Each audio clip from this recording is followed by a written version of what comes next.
Richard Ramos, bonjour. Bonjour Laurent. Vous êtes le directeur général d'Insight France. Quel est le métier d'Insight France? Nous sommes un solution intégrateur, donc ça signifie que nous accompagnons les clients dans toute leur réflexion sur l'impact du numérique sur leur métier autour de 4 axes. Le premier axe en fait c'est la conception en fait de solutions. Le deuxième axe c'est la mise en place de ces solutions. Le troisième axe en fait c'est la personnalisation avec des équipes de développement par exemple.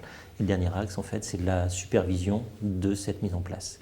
Je précise que nous sommes une société américaine et que nous revendons également des logiciels, du cloud et des matériels. Que change l'IA chez vos clients? Beaucoup de choses en fait.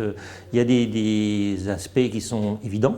Mise en place par exemple d'automatisation de processus.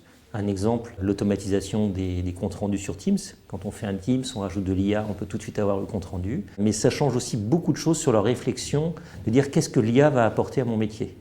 C'est un avantage concurrentiel, ça peut être une contrainte, ça peut être aussi un changement de fonctionnement, donc c'est très important pour nos clients. Pouvez-vous me donner quelques exemples de très belles réussites d'intégration d'IA? On a un cabinet de conseil qui nous fait confiance et qui a utilisé Copilot en particulier, mais tout ce qui est Cognitive AI pour faire en fait de la réalisation de slides, pour aider ses clients dans la mise en place en fait de leurs recommandations. Donc ça c'est une première chose assez classique mais qui se diffuse pas mal. Et la deuxième chose c'est sur les métiers. Donc on a un exemple très précis sur un grand acteur du luxe qui utilise de l'IA pour le pilotage de leur supply chain, donc le pilotage des différentes sources d'approvisionnement, leur permettant d'être encore plus efficaces qu'avant. Quelles sont encore les limites de l'IA aujourd'hui? Il y a des limites technologiques autour du pilotage des données, c'est-à-dire que le pilotage des données est essentiel pour éviter d'utiliser des données fausses en entrée et puis de partager des données confidentielles en sortie. Et donc typiquement on parle d'hallucination. Le pilotage des données est essentiel pour les hallucinations. Et la deuxième chose, c'est qu'il y a une volonté de tout le monde de dire on va intégrer de l'IA.